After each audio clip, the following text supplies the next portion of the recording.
We don't have a neighborhood watch. We don't need one. Not because there's no crime, but because crime doesn't last long here. Things tend to correct themselves. Our street runs in a long, gentle curve with wide front yards and stone mailboxes. Every lawn looks trimmed by the same landscaper.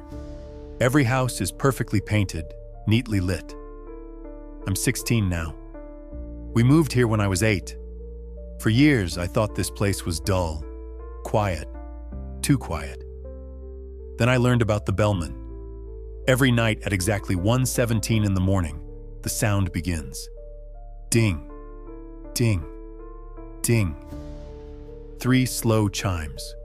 It doesn't come from any doorbell. It's older than that. The sound is hollow, metallic, like a handheld bell swinging from someone's wrist. You can't hear it from your bedroom, only from the front hallway or the living room. My father says that's intentional. He says the bellman doesn't want to be seen, only acknowledged. There's one rule here. Everyone who lives on this street knows it. You hear it from the homeowners association or from the people who've lived here longer than you. Never open the door after the bell rings. Not a crack. Not even to peek. Not even if someone says your name.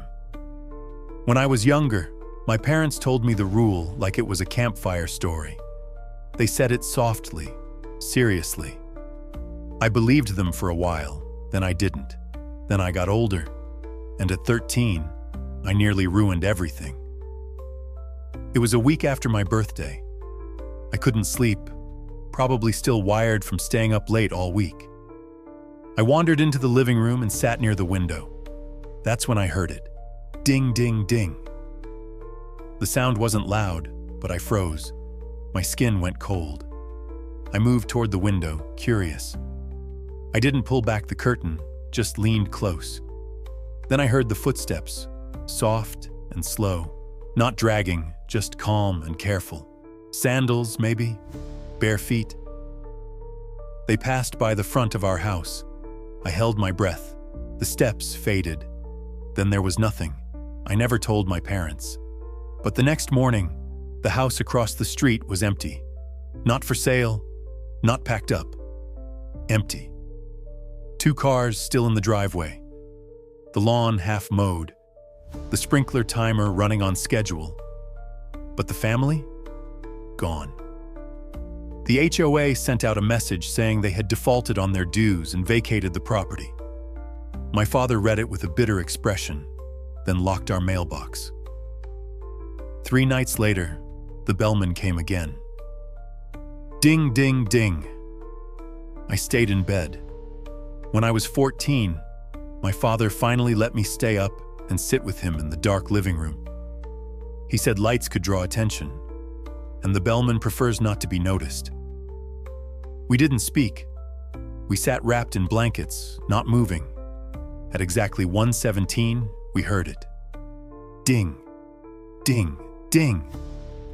Then footsteps on the sidewalk. They stopped in front of our house, just outside the door.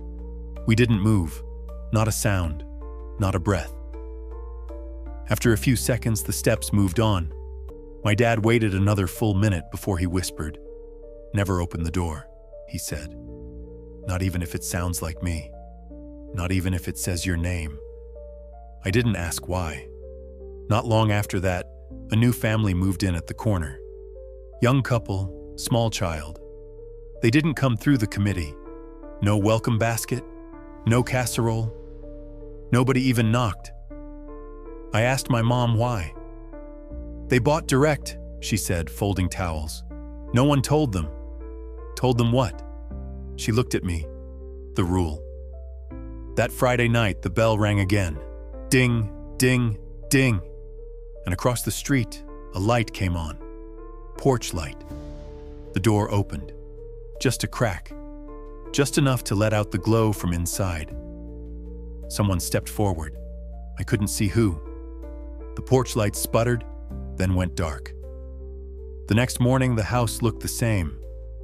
But no one answered the door. No one came out. That afternoon, The real estate sign was up again. I asked no more questions. The bellman doesn't break in. He doesn't force his way through the walls. He walks. He waits. And if you make the mistake of opening the door, even for a second, he gets inside. After that, you vanish. Simple as that. That's what happened to the Sullivans. They were 2 houses down. Megan was their daughter. She used to rollerblade past our driveway. She was younger than me by a year or so. One day at school, she told me the bellman had whispered her name. I told her not to joke about that. She just smirked and walked away. 2 nights later, she vanished. Her parents were found wandering barefoot through a park at dawn. Blank stares, no memory of anything. Megan was never found. Their house sold within the month. So why do we stay? Because some things are worth it. My little brother was born early. Too early. He wasn't supposed to survive. 5 months in the NICU. His lungs barely functioned. The day we moved here, his oxygen levels stabilized. No one knew why. Since then, he hasn't had a single illness, not even a fever. My mom got a job she didn't apply for. My dad found a lottery ticket on the ground and won 5,000 pesos. This place gives back, but only if you follow the rule. Last year I broke it. Not all the way. Just enough to matter. It was my friend Ian's first time staying over. He thought the stories were dumb. I forgot to remind my dad to lock the deadbolt with the key box. After dinner, Ian went to the bathroom. That night the bell came. Ding, ding, ding. I held still. Ian didn't. He walked straight to the front hallway. Quiet, like he thought I wouldn't notice. He was laughing. Seriously? You guys are scared of this? He reached for the door. I caught him just in time. He fought me. I shoved the door closed, relocked it, and pulled him back into the living room. My mom came rushing out. When she saw the clock, her face turned white. Back room. Now. We stayed in the laundry room until sunrise. Ian didn't say a word. His hands trembled all night. He didn't open the door, but he tried. That was enough. He never came back. Now I check the locks myself. I close the blinds. I never sit near the windows. The bellman still walks past our house every night. Always at 1:17. Always 3 bells. Sometimes he pauses. Sometimes he lingers. But he always moves on. A few weeks ago, I was up late. My brother had a fever for the first time in his life. Nothing serious, but it scared us. I sat on the floor near the couch, holding his hand while he slept. My parents were dozing in the other room, and then I heard it. Ding, ding, ding. The front hallway was dark. I froze. The doorknob twitched. Only once. Just enough for me to hear it. Then a whisper just on the other side. Let me in. You forgot to lock it.